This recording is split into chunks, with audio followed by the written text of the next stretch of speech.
আগের রাতের প্ল্যান অনুযায়ী সকাল ভোরে ভোরেই বের হয়ে পড়লাম মিরপুর এক পাখির বাজারের উদ্দেশ্যে।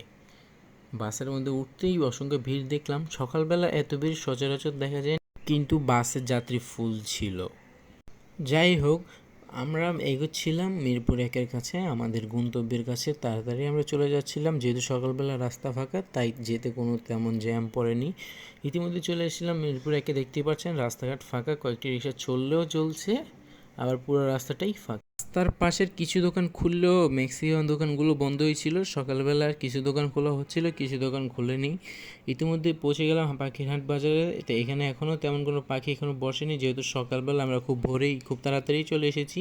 মূলত 9টার দিক থেকে শুরু হয় পাখির বাজারটি জমজমাট হওয়া। আমরা অনেক আগে এসেছি। দেখতে পাচ্ছেন মানুষজন পাখি নিয়ে যাচ্ছে পাখি বসানোর জন্যে।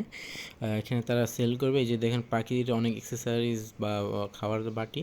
অপেক্ষা করতে করতেই ক্ষুধা পেয়ে গেল, তাই পাশের একটি রেস্টুরেন্টে ঢুকেই সিঙ্গারা অর্ডার করে ফেললাম। তো যাই হোক, লাঞ্চ করার পরে এই যে আমাদের পাখি আমরা দেখতে পাচ্ছি, আমাদের লুটিনো ককাটেল পার্ল যে দুটো পাখি দেখতে পাচ্ছি, এই দুটো পাখি আমাদের পারচেস করা হয়ে গেছে। আমাদের কাছে 3400 টাকার মতো রেখেছে দুটি পাখি, অর্থাৎ যদি আমরা ভাগ করে দেখি তাহলে একটি পাখি পড়বে আপনার 1700 টাকা করে। দেখতে পাচ্ছেন পাখিগুলো খুবই হেলদি, মাশাআল্লাহ, অনেক সুন্দর একটি হেলথ কন্ডিশন বলেন, স্বাস্থ্য বলেন, আর এদেরকে অনেক ভালোভাবে ভালোভাবে হ্যান্ড ফিডিং করানো হচ্ছিল। তো এই ছিল আজকের ভিডিও। আমরা কিনে ফেললাম আমাদের শখের সে পোষা পাখি ককাটেল। ভালো থাকবেন, সুস্থ থাকবেন, আর চ্যানেলটিকে নতুন হলে সাবস্ক্রাইব করে